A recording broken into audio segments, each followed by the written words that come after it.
नमस्कार, आप देख रहे हैं नीति 365।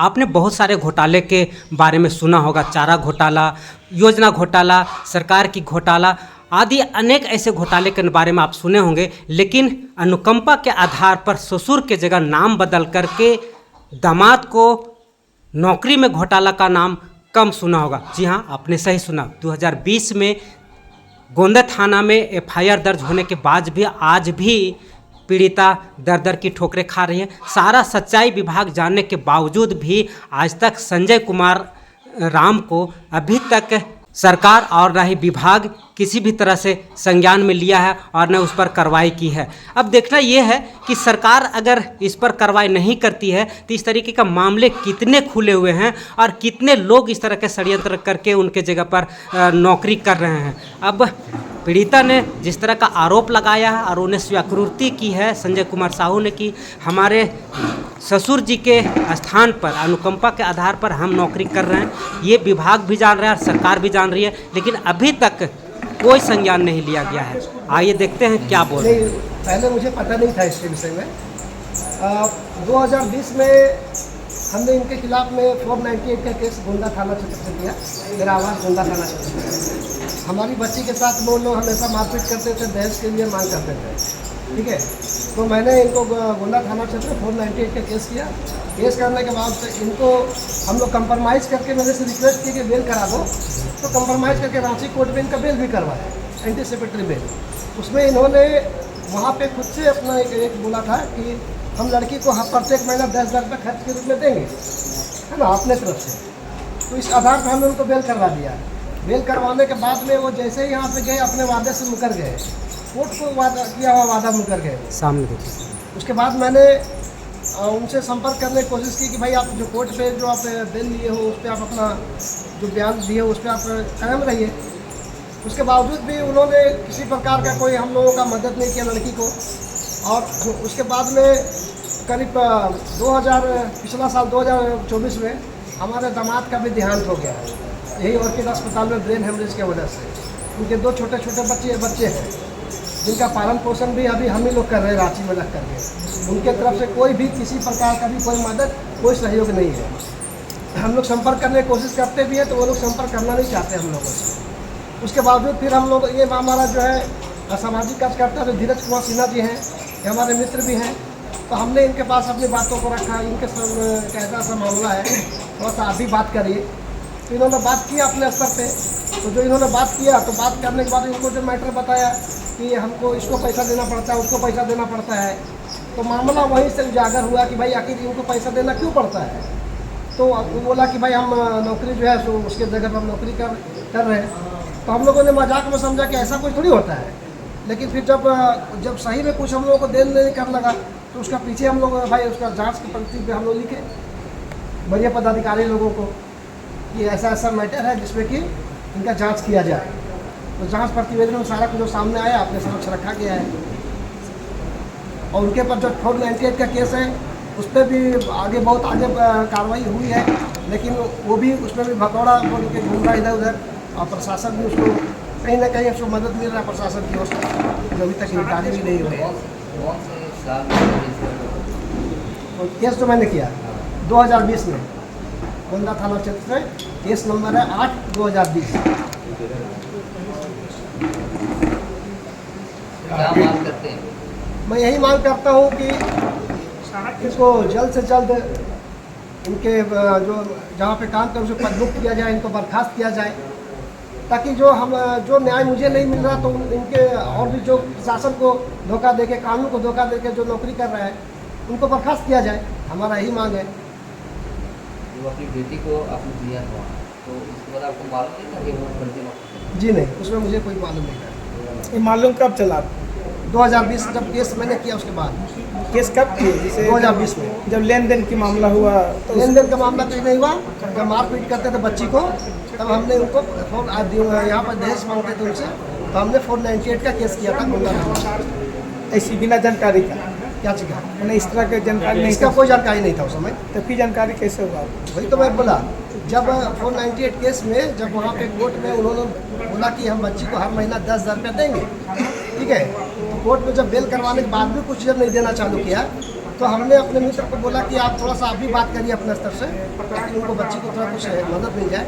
इन्होंने बात किया तो उनके समक्ष तिलकधारी राम जो संजय कुमार नाम है, उन्होंने बोला कि मुझे मैं पैसा नहीं दे सकता हूँ, क्योंकि मेरा पैसा 3-4 जगह बढ़ता है।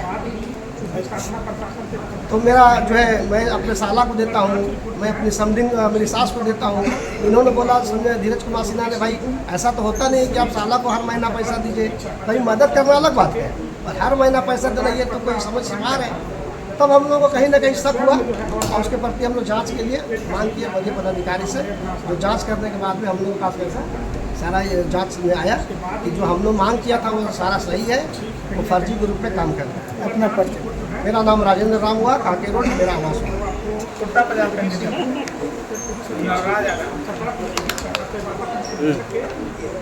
स्टार्ट कीजिए। बोल दिए हैं।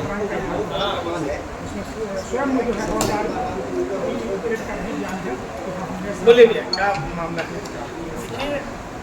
धीरज जी और राजेंद्र जी दोनों सामाजिक कार्यकर्ता है। उन्होंने हवलदार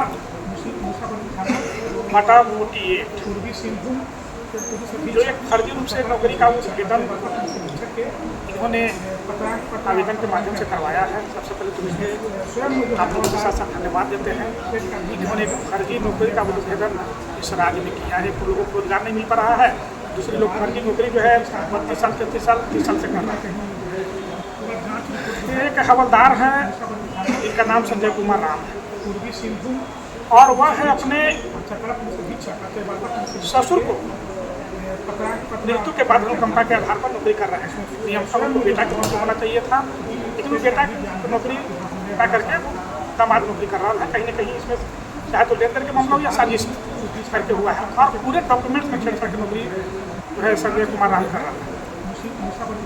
जब जांच रिपोर्ट, जब हम लोग मूसाबनी गए, मूसाबनी थाना को जो है जमशेदपुर जो है एसपी चाईबासा एसपी और है चतरा एसपी, जब इस विषय को जांच के रूप में दिशा आगे बढ़ाए, जांच रिपोर्ट से पता चला कि वो व्यक्ति चाईबासा से 1994 में ज्वाइन किया है और वर्तमान पदस्थापना जो है चतरा में है, जिला बल में। कहीं ना कहीं पूरा जांच रिपोर्ट जो है जिला बल में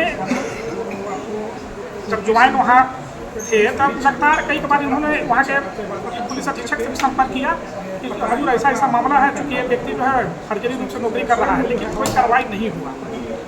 अंततः 24/5 को इस सारे जांच रिपोर्ट के साथ फिर से हम भी खुद थे शामिल थे उसमें। माननीय डीजीपी साहब को हम लोगों ने दिया लिखी कि सर आपका विभाग में कैसा ऐसा मामला है कि संजय कुमार नाम के व्यक्ति जो हवलदार है पद विभाग में और चतरा पुलिस बल में वर्तमान में पदस्थापित है, वो फर्जी रूप से अपने साला के जगह नौकरी कर रहा है।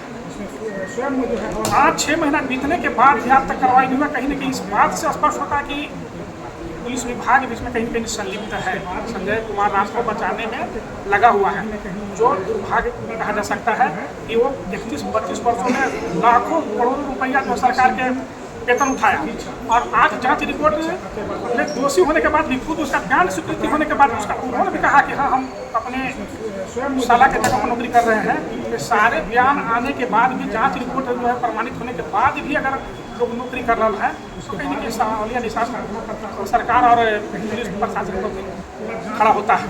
तो मांग करते हैं माननीय इस राज्य के मुख्यमंत्री से और डीजीपी साहब जी, संजय कुमार राम जो हवलदार है, जिसका जांच रिपोर्ट जो है सारा चीज़ जो है सही पाया गया है, उस पर यथाशीघ्र कार्रवाई हो, उसको बर्खास्ती हो और सारा जो सरकार का जो पैसा लिया है उसका रिकवरी हो। कहाँ का रहने वाले हैं जिसके ऊपर आप आरोप लगा रहे हैं? ये मूसाबनी थाना के सुरदा गाँव के रहने वाले हैं और इनका ज्वाइनिंग 1994 में आपको चाईबासा जिला बल में हुआ था। वर्तमान में इनका पदस्थापना आपको चक्रा जो जिनका नौकरी ये छीने, इनका ससुराल कहाँ पे हुआ? इनका ससुराल है बगल में ही, भंडार में इनका घर हो गया, इनका ससुराल और भंडार में इनका गाँव है जो मूसाबनी थाना के अंतर्गत परिचय उपेंद्र कुमार।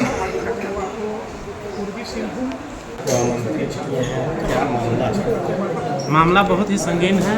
एक हवलदार हैं, हवलदार बटा 48 संजय कुमार राम उर्फ तिलकधारी राम रेवानी, जो रहने वाले सूरदा के हैं। भंडार में उनका घर पड़ता है और सूरदा में उनका ससुराल पड़ता है। 2024 में हम लोग बातचीत के क्रम में ही उनसे पता चला कि वो अपने ससुर के जगह पर नौकरी कर रहे हैं। तो हम लोग इसको मजाक में लिए, हम बोले कि ऐसा तो हो नहीं सकता है।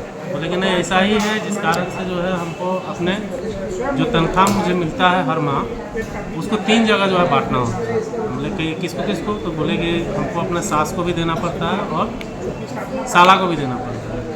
तो हम बोले कि ऐसा कैसे हो सकता है बस। बोले कि हम अपने ससुर के जगह पर जो है ये नौकरी कर रहे हैं अनुकंपा के आधार। हमने ससुर के जगह पर तो दामाद को नौकरी नहीं मिलता, बेटा को मिलता है या बेटी को मिलता है, जैसे जो कानूनी प्रावधान के हिसाब से।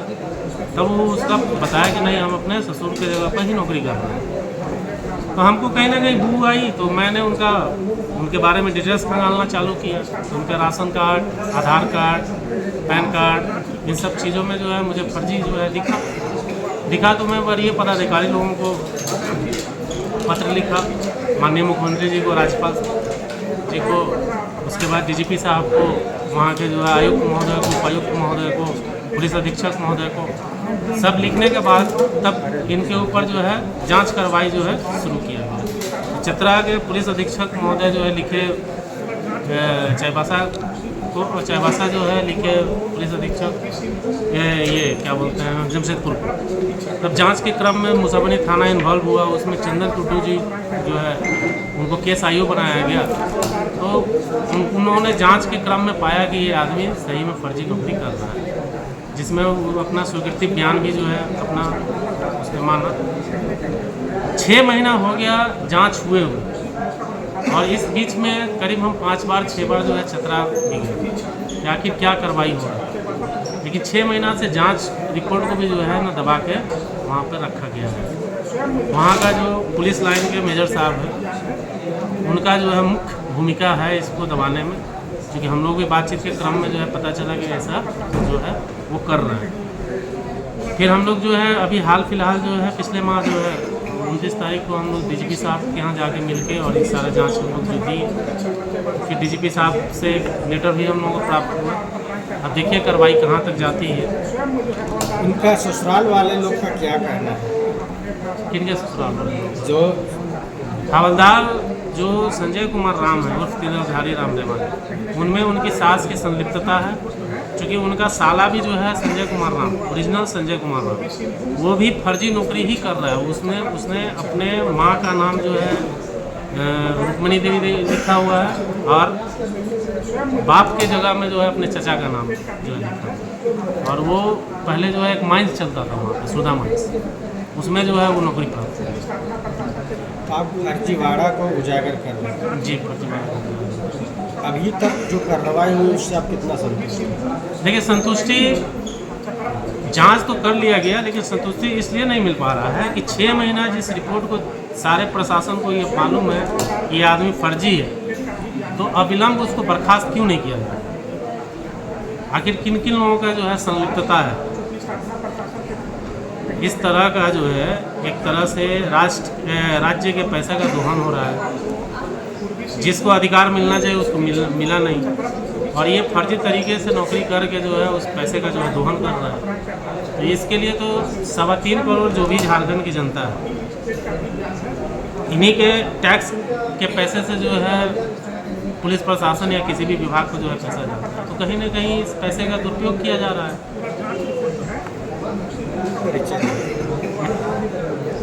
कांके रोड रांची।